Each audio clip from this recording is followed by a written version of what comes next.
नमस्कार। देश देशांतर में आपका स्वागत है। मैं हूं कुर्बान अली। फिल्म उड़ता पंजाब नशे की समस्या से जूझ रहे पंजाब की कहानी बयान करती है।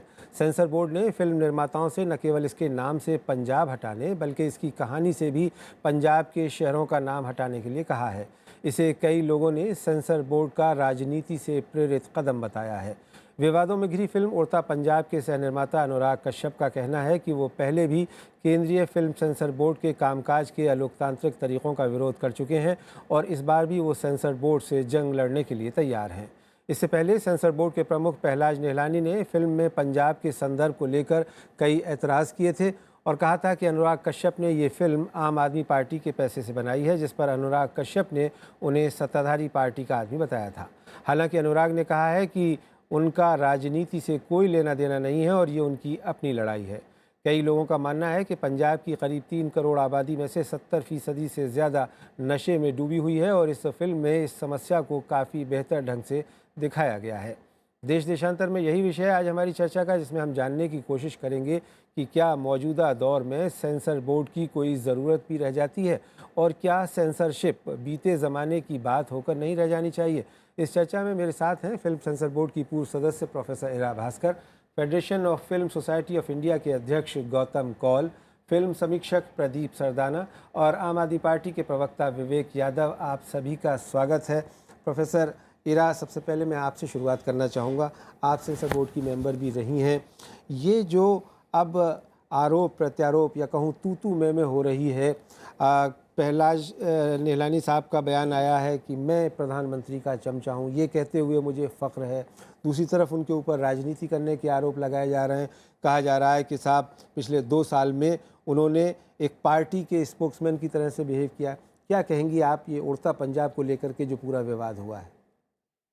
मुझे लगता है कि सीबीएफसी जो एक ऑटोनमस बॉडी है, स्टैट्यूटरी बॉडी है, जिसे एक्ट ऑफ पार्लियामेंट से स्थापित किया गया है जी, इसको अपना काम करने देना चाहिए। एंड पहलाज निहलानी साहब का जो पोजीशन है और जिस तरह से वो कह रहे हैं, इसको लेके तो नहीं लगता है कि वो कोई इंडिपेंडेंट डिसीजन ले पाएंगे। अगर उनको इस पे फ़ख्र हो रहा है जी, तो अक्सर हमारे सामने भी जब मैं थी सीबीएफसी की मेंबर, तो अक्सर ऐसी सिचुएशंस आती थी जहां हमें इंडिपेंडेंट पोजीशंस लेनी पड़ी है और हम लेते थे इंडिपेंडेंट पोजीशंस जी, और लेना भी चाहिए, because the role of the CBFC should be कि जो फिल्म उनके सामने आई है उस फिल्म को लेके उसकी जो नैरेटिव है, उसकी कहानी क्या है, उसके मुद्दे क्या हैं, उस पे जांच किया जाए।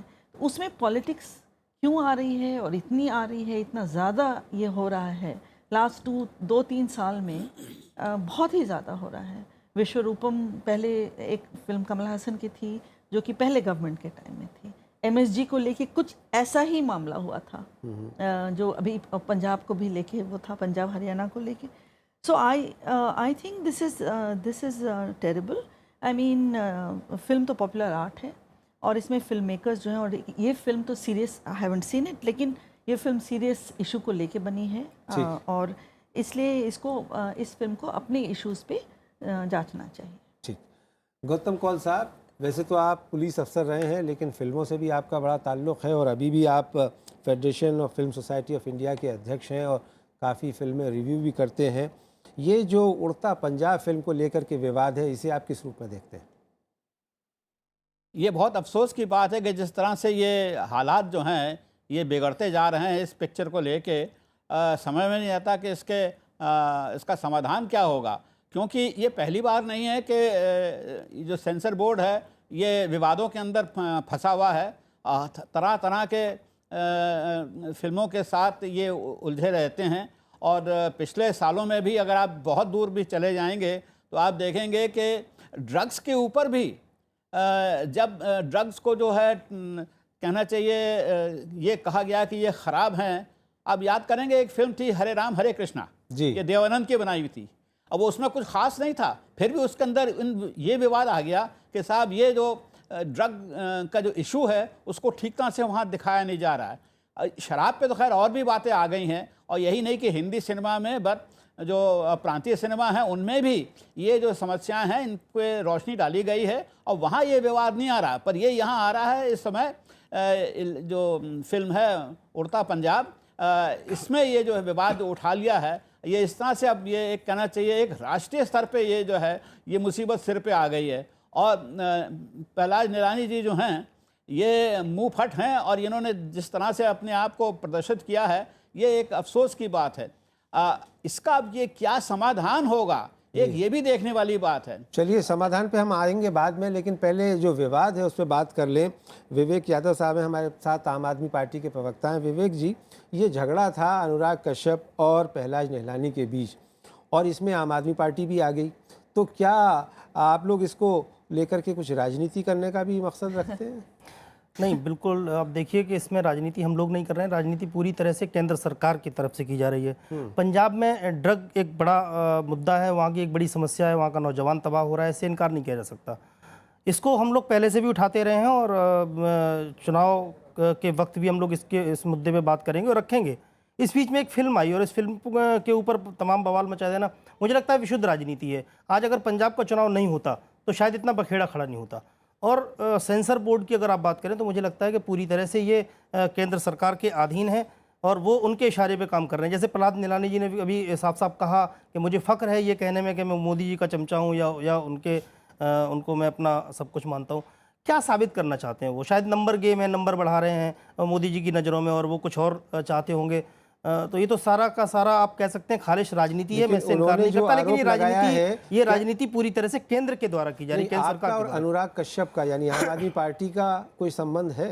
इत्तेफाक हो सकता है कि ये वहाँ की जो सबसे बड़ी ज्वलन समस्या है नौजवानों को लेकर और उनकी तबाही को लेकर के आम आदमी पार्टी ने इसको कोट किया और इसको उठाया और इसी बीच इस पर एक फिल्म बनी। ये एक इत्तेफाक हो सकता है, इससे आम आदमी पार्टी का कोई लेना देना नहीं है। और हम लोग कहते हैं कि इसको राजनीति से दूर रखना चाहिए। देश के तमाम मुद्दों पर फिल्में बनी हैं और बननी चाहिए, हमारी जो समस्याएं उन पर फिल्में बननी चाहिए और इस पर राजनीति नहीं होनी चाहिए। ठीक है, प्रदीप सरदाना साहब, आप इस पूरे विवाद को किस तरह से देखते हैं और क्या जो बातें कही जा रही हैं वो उसमें कुछ दम है? देखिए, मैं विवाद को तो निश्चय ही इसको बड़ा दुखदायी रूप से देखता हूँ, क्योंकि इस तरह का विवाद नहीं होना चाहिए। हालांकि देखिए, हर चौथी पांचवी फिल्म सेंसर बोर्ड में अटकती है, कुछ ना कुछ ऑब्जेक्शन लगते हैं, कुछ ना कुछ कट्स भी लगते हैं, लेकिन इतना बड़ा मामला जो है तूल नहीं पकड़ता। कुछ ना कुछ तो होता रहा, शुरू से होता रहा है, राजनीतिक फिल्म में भी होता रहा है। हम पुराने दौर में बात करें तो अंग्रेजों के जमाने में भी होता था, तभी सेंसर बोर्ड की स्थापना हुई। 1918 में, 1913 में फिल्मों की शुरुआत हुई। 1918 में ही अंग्रेजों ने सेंसर बोर्ड बना दिया। आज़ादी के बाद 1952 में सेंसर बोर्ड पूरी तरह अस्तित्व में आ गया। तो ये तभी से चलता रहा है। शुरू में क्या था, एक सेक्स को लेकर, कोई गालियों को लेकर, कोई हिंसा को लेकर, इस तरह की चीज़ों पर ज़्यादा विवाद होता था। फिल्मकार खुद भी बड़े सचेत हो गए थे स्वतंत्रता के बाद, ऐसी चीज़ें नहीं दिखाते थे। लेकिन अब जो है एक सेक्स और ये सब चीज़ें एक तरफ होती जा रही है, अश्लीलता एक तरफ होती जा रही है, अब और मुद्दे ज़्यादा उठते जा रहे हैं। और इस फिल्म के अंदर भी जिस तरह के मुद्दे उठ रहे हैं, हालांकि जिस तरह का बताया जा रहा है कि उसमें जो कट्स बताए गए हैं उसके अंदर काफ़ी कट्स तो इस तरह जो गालियों को लेकर है। उसमें बताया कि माँ बहन की गालियाँ दी जा रही है, एक कुत्ते को जैकी चैन बताया जा रहा है, इतने बड़े अभिनेता है, फिल्मकार है, तो और भी बहुत सारी चीज़ें हैं और साथ में कुछ और चीज़ें भी हैं। हालांकि प्रहलाद निहलानी जब ये कहते हैं कि मैं मोदी का चमचा हूँ तो बहुत दुख होता है, उनको ये बिल्कुल नहीं कहना चाहिए। वो सेंसर बोर्ड की बहुत जिम्मेदार कुर्सी में बैठे हुए हैं, उनकी व्यक्तिगत कोई भी भावना हो, कोई विचार हो, सब अलग है। लेकिन विवाद इस तरह पकड़ते, आम आदमी पार्टी ने भी इसके अंदर एकदम ट्वीट कर दिया। आम आदमी पार्टी को भी इतनी जल्दी कूदने की क्या जरूरत थी इसमें? उसको चलते सेंसर बोर्ड का मामला है, एक प्रोड्यूसर का मामला है, वो दोनों ही आपस में लड़ते रहते। जब राजनीतिक दल उतर जाते हैं, कांग्रेस उतर जाती है, राज्यवर्धन राठौड़ जो है वो उतर जाते हैं, सब राजनीतिक दल जो बीच में उतर जाते हैं, तो मामला सेंसर बोर्ड और एक फिल्म का ना होकर एक पूरा राजनीतिक विवाद ले लेता है। और वो इस फिल्म ने ले लिया है, वो दुखदाई है, ऐसा नहीं होना चाहिए। हालांकि सेंसर बोर्ड का अंकुश में मानता हूँ रहना चाहिए, नहीं तो गालियाँ भी आती रहेगी, अश्लीलता भी आती रहेगी, प्रेस को भी उभारते रहेंगे। हालांकि पहले भी मैं आपको बता दूं, ऐसा नहीं कि नाम जो है चेंज करने की बात जो आ रही है पंजाब हटाने की। 1984 में एक फिल्म आई थी आज का एमएलए, आज का एमएलए, तो तब उस पर ऐतराज किया गया था। आज का एमएलए से ये लगता है कि आप पूरे एमएलए की बात करें, जितने भी एमएलए हैं देश के अंदर, इसलिए उसके अंदर फिर आज का एमएलए के साथ राम अवतार जोड़ा गया, जिससे किसी एक पर्टिकुलर आदमी की बात हो जाए। इस फिल्म में अब पंजाब की बात हो रही है, तो वो भी शायद यही है कि एक राज्य को खास तौर से इस तरह दिखाना, हालांकि वह सब कुछ हो रहा है, फिर भी एक खास तरह से इस तरह का फोकस करना वो शायद ठीक नहीं है, इसलिए इसमें उसका नाम हटा दिया जाए। प्रोफेसर भास्कर, अभी प्रदीप सरदाना साहब ने कहा कि सेंसर बोर्ड रहना चाहिए, लेकिन कुछ लोग कह रहे हैं कि अब हम आज़ादी के 70 साल बाद और एक प्रोग्रेसिव नेशन होने के बाद, डेमोक्रेसी है हमारे यहाँ, फ्री स्पीच है, पूरी दुनिया के साथ हम compete कर रहे हैं, तो ऐसे में क्या फिल्म सेंसर बोर्ड होना चाहिए? क्योंकि इसको लेकर के भी काफ़ी एतराज़ आ रहे हैं। अरुण जेटली साहब ने कहा है कि ये सर्टिफिकेशन बोर्ड कहा जाए, लेकिन राज्यवर्धन राठौड़ साहब जो उनके राज्य मंत्री हैं वो ये कह रहे हैं कि नहीं साहब, ये सेंसर बोर्ड कहे जाने पे ही उन्हें आपत्ति है। तो दो सवाल हैं मेरे आपसे कि क्या आज के दौर में हमारे यहाँ सेंसर बोर्ड की कोई ज़रूरत है, या इस बॉडी को ख़त्म कर देना चाहिए, या इसका कोई दूसरा विकल्प हो सकता है? मुझे तो ये लगता है कि सर्टिफिकेशन जो है वो द वर्ड सर्टिफिकेशन ये आज की बात नहीं है, ये तो काफ़ी दिन पहले से 1983 में ये CBFC का नाम बदल दिया गया था। It had become from film censor board film certification board. और सर्टिफिकेशन को लेके जब हमारी बोर्ड आई थी, Leela Samson gave her opening speech as chairperson, उस वक्त उन्होंने कहा था कि उनका पूरा फोकस रहेगा कि सेंसरशिप ना हो, और सर्टिफिकेशन सिर्फ इसलिए कि एज ग्रुप के हिसाब से फिल्म, सो दैट जो यूनिवर्स जो एडल्ट फिल्में हैं जैसे ये है, वो पब्लिक को बता दिया जाए कि इसमें बच्चों के लायक मटेरियल जो है वो नहीं है, प्रभावित हो सकते हैं वो ज़्यादा। उसके अलावा तो मुझे नहीं लगता कि इसका कोई भी वैल्यू है। एंड आजकल के ज़माने में जहाँ इंटरनेट पे सब कुछ अवेलेबल है, यू नो, CBFC का ऐसा रूप रहना जहाँ वो कह तो रहे हैं कि सर्टिफिकेशन है, कट पे कट मारे जा रहे हैं। सो आई डोंट अंडरस्टैंड कि अगर मिनिस्टर ही कह रहे हैं कि सर्टिफिकेशन होना चाहिए, सेंसरशिप नहीं होना चाहिए, तो फिर आप सर्टिफाई कीजिए ना अकॉर्डिंग टू एज ग्रुप। आप इतने सारे कट्स क्यों दे रहे हैं? या अगर फिल्म ए सर्टिफिकेट दे दी गई है तो हैव सम ट्रस्ट, विश्वास होना चाहिए अपने ऑडियंस पे कि एडल्ट ऑडियंस होगी तो उनको सब कुछ जानने का, डिस्कस करने का, उसके ऊपर विवाद करने का हक भी है। क्या उसमें गालियों की भी इजाज़त दी जानी चाहिए? क्या उसमें अश्लीलता की भी इजाज़त देनी चाहिए? क्या उसमें अशोभनीय आचरण भी करना चाहिए? नैरेटिव के हिसाब से होता है। अगर फिल्म अगर समाज की कोई बुराई दिखाई जा रही है के बारे में डिस्कशन चल रहा है, मुद्दा जो फिल्म है वो ये है कि समाज में ये प्रैक्टिस, जो बुरी प्रैक्टिस है, ये आ चुकी है। अगर आपका मेन मुद्दा यही है, इंटेंशन यही है, तो जब आप दिखाएंगे नहीं तो आप कैसे उसको क्रिटिसाइज करेंगे? अगर कैरेक्टर ऐसा कैरेक्टर है जो गालियां देता है तो वो तो गाली देगा ही ना, तो उसको आप काट देंगे तो फिर कैरेक्टर आएगा कैसे उभर के? ठीक है। गौतम कौल साहब, आप क्या कहेंगे कि जैसा अभी इरा भास्कर साहिबा कह रही थी कि ये तो दिखाना पड़ेगा, जो सोसाइटी में बीमारी है उसको दिखाए बिना आप उसका शायद इलाज नहीं कर सकते।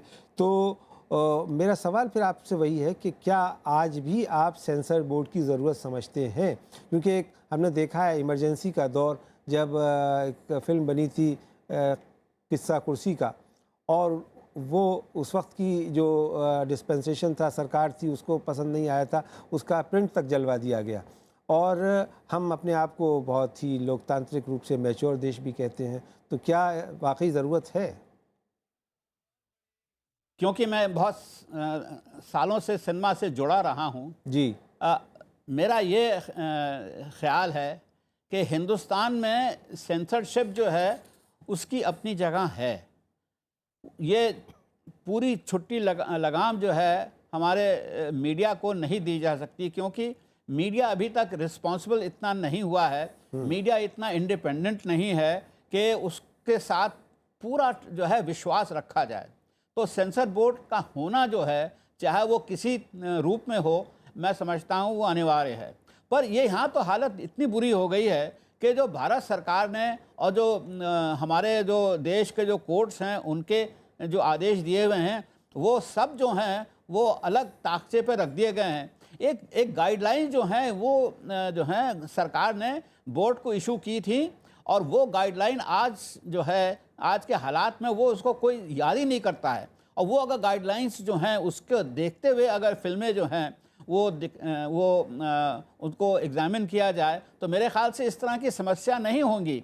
पर वो जो है वो कोई आजकल उठाना नहीं चाहता। अब निगरानी साहब खुद ही कह रहे हैं कि मैं तो PM जी का चमचा हूं, तो यानी वो बता ही रहे हैं कि साहब मैं जो हूं, जो मिनिस्ट्री के जो आदेश होते हैं मैं वही पूरा करूंगा। अब मिनिस्ट्री के आदेश जो हैं वो आर्ट से कोई उनका ताल्लुक ही नहीं है। वो तो अगर होना था तो यहाँ समस्या ऐसी आती नहीं। पर हाँ, ये बहुत ज़रूरी है कि आज का जो कलाकार है वो सिर्फ नाच गाने में नहीं अपना समय बिताता, वो अब एक जागृत रूप में वो एक नागरिक खड़ा हो गया है और वो उंगली उठाना चाहता है हर चीज़ पे जो कि समाज की बुराइयां हैं। सिनेमा जो है उसको जो है वो भी उसका ये कार्य है, और आज से नहीं है, सदियों से ये कार्य, जब से सिनेमा खड़ा हुआ है तब से ही सिनेमा जो है वो एक रिपोर्टर है कि हालात को देखते हुए वो रिपोर्ट कर रहा है क्या हालात क्या हो रहे हैं। हम डॉक्यू ड्रामा कहते हैं इस चीज़ को, और पहले भारतीय सिनेमा के साथ यही शिकायत थी कि हम जो हैं सिर्फ नाच गाने में ही फंसे रहते हैं। अब जब हमको अच्छी हालात, आज के हालात पे अगर हम टिप्पणी करने लग गए तो लोग कहते हैं कि देखिए आप गंदगी भी दिखाना चाहते हैं, ये तो सिनेमा में इंटरटेनमेंट नहीं है। बस आप सिनेमा इंटरटेनमेंट तो कभी था ही नहीं। जी, आपने अभी कहा कि नहीं साहब सेंसर बोर्ड होना ज़रूरी है, लेकिन क्या सेंसर बोर्ड को मॉरल पुलिसिंग के भी अख्तियारात होने चाहिए? और जैसा कि सेंसर बोर्ड के चेयरमैन नेलानी साहब के बारे में कहा जाता है कि वो संस्कारी सेंसर बोर्ड के अध्यक्ष हैं, यानी वो एक नए संस्कार पैदा कर रहे हैं, तो क्या उसे भी कबूल किया जाना चाहिए? उनके संस्कार जो हैं वो मैं समझता हूँ वो उन दिनों के हैं जो कि 30 साल पहले के थे। आज ज़माना आगे बढ़ गया है। आज जो है वो भारत भी जो है एक अपने आप को एक अंतर्राष्ट्रीय परिवार का एक सदस्य गिनता है, अपने आप को अकेला नहीं महसूस समझता। अगर आप बहुत सारी और परंपराओं को लेने को तैयार बैठे हुए हैं, आप न्यूक्लियर एनर्जी को लेने को बैठे हुए हैं जो कि आपने कभी ईजाद नहीं की, उसको आप लाने को तैयार हैं, तो इस ऐसी हालात को भी आपको जो है लेने पे जो है वो विवश कर देगा। और ये बाहर के देशों में जो परंपराएं हैं वो ये है कि 2 का 2 जो है वो बोलना बहुत ज़रूरी है, और उसके अंदर कोई मसाला नहीं डाला जा सकता, जो सत्य है उसको कहना ही है। तो सत्य में जो है इस तरह की बातें भी हैं। अब ये कोई मैं आता हूँ आपके पास कॉल साहब। विवेक यादव साहब, आपकी पार्टी अब इस वक्त सेंसर बोर्ड से जंग लड़ रही है और एक तरह से अनुराग कश्यप के समर्थन में खड़ी दिखाई दे रही है, लेकिन क्या आपकी पार्टी की भी इस बारे में कोई नीति है? और अगर कभी आप केंद्र में सरकार में आए तो क्या आप सेंसर बोर्ड को ख़त्म करेंगे? देखिए, हम लोगों का मानना सीधा सीधा ये है कि जो स्वायत्त संस्थाएं हैं उनको काम करने देना चाहिए। अभी पिछले कुछ दिनों से तो ये लग रहा है जैसे कि पूरा का पूरा कब्जा कर लिया है, अपने लोगों को बिठा दिया है, और जो केंद्र सरकार चाहती है वो उनके नुमाइंदे करते हैं। ये जो संस्थाओं की स्वायत्तता ख़त्म करने में बड़ा खतरा है इस देश के लिए। और मुझे तो कभी कभी ऐसा लगता है कि अघोषित आपातकाल जैसी स्थिति न हो, बहुत बड़ी बात अगर मैं कह रहा हूँ, लेकिन ऐसा एहसास होता है। बोलने की, आवाज़ की उठाने की बात पे पाबंदी लगाते हैं, विचार अभिव्यक्ति की स्वतंत्रता पे कभी, मतलब जो केंद्र सरकार के फेवर में बोले वो ठीक है और विरोध में बोले वो गलत है। उड़ता पंजाब से पंजाब शब्द हटा देना और ये खालिश राजनीति है, जैसे मैंने पहले भी आपको कहा, ये बहुत दुर्भाग्यपूर्ण है और आगे आने वाले समय के लिए अच्छे संकेत नहीं है। जितनी स्वायत्त संस्थाएं इनको अपने हिसाब से काम करने देना चाहिए। मेरा मानना ऐसा है, हमारी पार्टी का मानना ऐसा है कि जो स्वायत्त संस्थाएं हैं इनको बिल्कुल इन पे छेड़छाड़ नहीं करनी चाहिए। लेकिन जिस तरह से प्रहलाद नेलानी जी का मामला है, आप देखो ना, उन्होंने बिल्कुल साफ साफ ये जाहिर कर दिया है कि वो बिल्कुल इस वजह से उसके अध्यक्ष बनाए गए हैं सेंसर बोर्ड के कि वो उनके फॉलोअर हैं, और उन्होंने यहाँ तक कहा कि मैं उनका चमचा हूँ, तो निश्चित रूप से उनको लाभान्वित किया गया है, ऐसा लगता है। तो इस पे कहीं ना कहीं तो अंकुश लगाया है स्वायत्त संस्थाओं पे, ये नहीं होना चाहिए। प्रदीप सरदाना साहब, जो सेंसर बोर्ड है उसके कामकाज को लेकर के पहला मौका नहीं है कि जब सवाल उठे हैं, अक्सर सवाल उठते रहते हैं, लेकिन क्या वाकई उसमें किसी तरह के सुधार की ज़रूरत है? और जैसे खुद केंद्र सरकार के 2 मंत्री INB मिनिस्टर अरुण जेटली साहब कहते हैं कि सर्टिफिकेशन बोर्ड होना चाहिए, और राज्यवर्धन राठौर को इस पे आपत्ति है कि इसे सेंसर बोर्ड कहा जाना चाहिए, तो क्या इसमें कोई नीतिगत सुधार होने की ज़रूरत है? नहीं, सुधार तो होनी चाहिए और समय के साथ सुधार हो भी रहे हैं। और अभी जो जनवरी में शैब बेनेगल की कमेटी बनाई है उसको भी इसलिए बनाया गया है कि आप पूरे विश्व में देखें किस तरह से काम हो रहा है, उसके अपनी रिपोर्ट देखें बाकी देशों में किस तरह हो रहा है। लेकिन उसमें एक बात मैंने पढ़ी, साफ कहा गया है कि अभिव्यक्ति की स्वतंत्रता के ऊपर चोट नहीं पहुंचनी चाहिए, ये ध्यान रखें। बाकी किस तरह हो, हालांकि खुद शैब बेनेगल कई बार कह चुके हैं कि सेंसर बोर्ड की आवश्यकता नहीं है, लेकिन सेंसर बोर्ड की आवश्यकता तो है, हालांकि उसमें सुधार की आवश्यकता है। अभिव्यक्ति की स्वतंत्रता होनी चाहिए, नहीं तो फिल्म कैसे बनाएगा? फिल्म का अगर चारों तरफ दबाव में फंस जाएगा तो फिल्म नहीं बना सकता। लेकिन अभिव्यक्ति की स्वतंत्रता के नाम पर कुछ भी दिखाए, कुछ भी बोले, वो नहीं होना चाहिए, क्योंकि ऐसा अक्सर होता रहा है। हालांकि ये बड़ा दुर्भाग्य है कि ये एक जो आरोप लगाए जाते हैं ये मुझे समझ में नहीं आते कई बार। प्रहलाद नेलानी का व्यक्तिगत वो ठीक है, सबको समझ में आता है, लेकिन सेंसर बोर्ड के अंदर पूरी एक रिवाइजिंग कमेटी है, मैडम जानती है, उसका ट्रिब्यूनल है, फिर हाई कोर्ट है, सारी चीज़ें हैं। हालांकि आप देखिए जंगल बुक फिल्म आई, उसको यूए सर्टिफिकेट दिया गया, बच्चों की फिल्म थी। उसके बाद अभी एग्री बर्ड्स आई है, उसको यूए सर्टिफिकेट दिया गया। उसका कोई विवाद नहीं, और कोई छोड़ नहीं बचाया कि हमारी बच्चों की फिल्म है, आप इसको यूए क्यों दे रहे हैं। लेकिन जब ये कोई बात इस तरह की आती है, राजनीति अपने आप कूदती है, तब वो लगता है कि आप राजनीतिक रूप से कर रहे हैं। उस तरफ किसी का ध्यान नहीं जाता जब ऐसा होता है। आप तब भी तो बोलिए ना। देखिए ना, वो फिल्मकार बोलते हैं इतनी बड़ी फिल्म है, इतना बड़ा बिजनेस कर गई, उन्होंने कोई आपत्ति नहीं की। दोनों फिल्मों ने सबसे ज्यादा बिजनेस किया हॉलीवुड की जी, लेकिन उन्होंने कोई आपत्ति नहीं की हमारी फिल्म को यूए क्यों दे रहे हो, क्योंकि उसके अंदर कुछ संवाद ऐसे थे जिसके अंदर कुछ लग रहा था कि अश्लीलता है, तो उसको उन्होंने यूए दे दिया गया। इसलिए हर बात पे ये कहना कि केंद्र सरकार ये कर रही है। अब मोदी जी बैठे हुए हैं अमेरिका के अंदर, आप कह रहे हैं साहब मोदी जी जो है वो फिल्म को रुकवा रहे हैं। अब मोदी के पास ये काम नहीं है, 5 देशों की बड़ी यात्रा के मिशन पे गए हुए हैं, वो वहाँ फोन करके ये नहीं कर रहे कि फिल्म को रुकवाएंगे। एक सिस्टम बना हुआ है, वो ठीक है कि विचारधारा पता लगती है प्रहलाद निरानी की, तो जब प्रहलाद निरानी जब इस कुर्सी पर आए तो उनको अपने कोई विचार जो है थोड़े व्यक्तिगत भावना अलग रखनी चाहिए, और जो काम तरीका वो अलग होना चाहिए जी। और जिस तरह श्याम बेनेगल की कमेटी बनाई गई है, मुझे लगता है एक सुधार की दिशा में एक अच्छा कदम है। उसके अंदर सब अच्छे लोग हैं, प्रोड्यूसर भी है, राकेश प्रकाश मेहरा है, भावना सुबैया है, और भी काफ़ी लोग हैं, एनएफडीसी के उसके अंदर एमडी है। तो ये कमेटी भी जो है सुधार के अंदर अच्छे वो देगी और होना चाहिए। आप देखिए, अब आप जिस तरह आपने किस्सा कुर्सी की बात की, इसी तरह उस समय आधी फिल्म को रोक दिया गया था क्योंकि वो इंदिरा गांधी को रिजेंबल करती थी, और कितने दिन पड़ी रही। किस्सा कुर्सी की तो पिंडी जला दिए गए, बड़ी मुश्किल से जाके उसको रिलीज किया गया। विद्याचरण शुक्ल थे, कितना अंकुश लगता था। तो अंकुश तो हमेशा से लगता आ रहा है, लेकिन अभी इतना भी अंकुश नहीं प्रदीप लगना चाहिए। सरदाना, महेश भट्ट ने कहा है और भी कई लोगों की प्रतिक्रियाएं आई हैं फिल्म जगत से, वो कह रहे हैं कि सेंसरशिप डर और अज्ञानता का जनक है, इसको जन्म देता है। देखिए ऐसा है, फिल्मकार तो चाहेगा उसको स्वतंत्रता मिले, वो जो मर्जी है दिखाए, उसको अपना बिजनेस करना है, उसको पैसे कमाने हैं, और वो कुछ भी दिखाएगा। हाँ, आज की तारीख में भी ऐसे माहौल, ऐसे हालात भारतवर्ष में नहीं है कि आप सेंसर बोर्ड को साइड पे कर दीजिए और फिल्मकारों को पूरी स्वतंत्रता दे दीजिए, आप जो मर्जी है दिखाए। ठीक, ऐसे हालात अभी नहीं है। प्रोफेसर ईरा भास्कर, जब आकाशवाणी और दूरदर्शन की स्वायत्ता की बात आती थी तो कहा जाता था कि साहब बीबीसी मॉडल होना चाहिए, और उसके लिए फिर प्रसार भारती बोर्ड बनाया गया, और अब ये कहा जा रहा है कि काफ़ी हद तक वहाँ स्वायत्ता आई है। जो पब्लिक सर्विस ब्रॉडकास्टर है मुख्य रूप से सरकार के तहत काम करने वाले चैनल है। उसी तरह से क्या अब वक्त नहीं आ गया है कि इस फिल्म सेंसर बोर्ड, जिसको सर्टिफिकेशन बोर्ड कहा जाता है, उसको भी एक उसी अंदाज में स्वायत्तता दी जाए जिस तरह से प्रसार भारती बोर्ड बना करके दी? बहुत अच्छी बात होगी, अगर ऐसा हो तो बहुत ही अच्छी बात होगी। आफ्टर ऑल टेलीविज़न, अगर आप देखें फिल्म पर तो इतनी बात होती है, बट टेलीविज़न सभी के घरों में होता है, और वहाँ तो ऐसा कोई प्री सेंसरशिप है नहीं, वहाँ तो चीज़ें दिखाई जाती हैं। एंड देयर इज़ ओनली, अगर कोई किसी को कंप्लेंट है तो BCCC जो ऑर्गेनाइजेशन है उस पर वो कंप्लेन कर सकते हैं, और the complaints are looked at. तो I think self regulation, Hollywood में भी ये 1927 में हुआ था, प्रोडक्शन कोड लागू हुआ था, एंड 1927 सेल्फ रेगुलेशन हुआ था।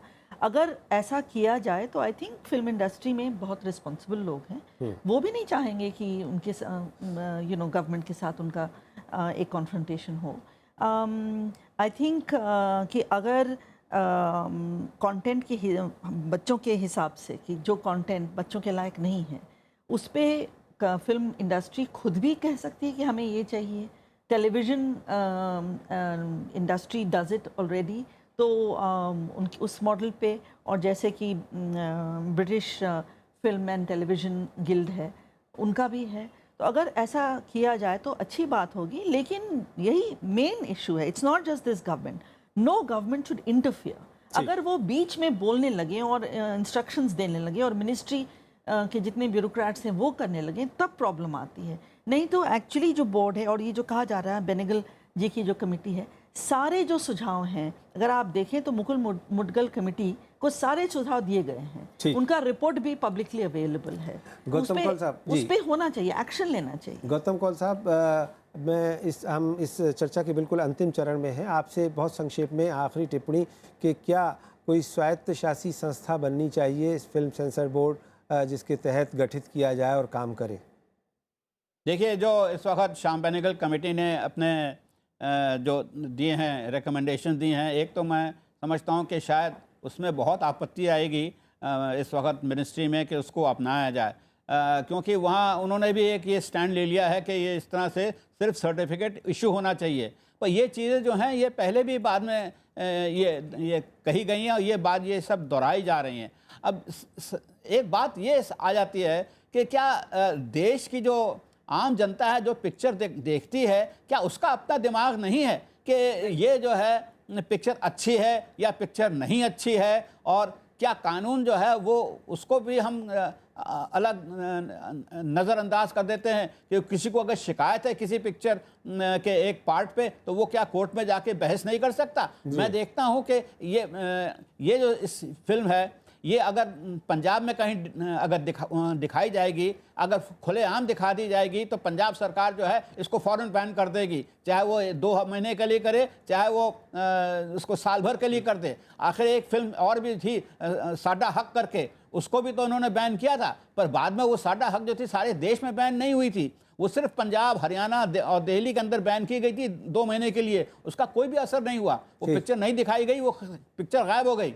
ये भी इस तरह से हो सकता है। और इसका माहौल जो है इस वक्त पंजाब में बनाया जा रहा है कि साडा हक जो है ये बैन कर दी जाए। आज दोपहर को ही एक शहर के अंदर जो है मुजाहरे हुए हैं, इसको बैन करो। तो इसके माने ये है कि ये तैयारी हो रही है कि जैसे कि सेंसर जो है वो अपना निर्णय देगा, ये पिक्चर जो है अगर वो अलाउ कर देते हैं तो वहां जाके बैन हो जाएगी। ठीक है, बैन हो जाए, क्या बात। विश्वरूपम को भी तमिलनाडु सरकार ने किया था, विश्वरूपम भी बैन हुई, परजारिया को भी किया गया। चलिए, तो इस तरह बहुत राज्य सरकार के पास ही पावर्स है उनको बैन करने की, और करती रही है। जी, काफ़ी शक्तियां हैं, लेकिन फिर भी हमारे मेहमानों का मानना है कि एक स्वायत्त संस्था बननी चाहिए, सेंसर बोर्ड जिसके तहत गठित हो, नियंत्रित हो, काम करे और उस पर किसी तरह की आरोप ना लगे, किसी तरह की चीचा लेदर ना हो। इसी उम्मीद के साथ देश देशांतर मेरे साथ इतना ही। नमस्कार।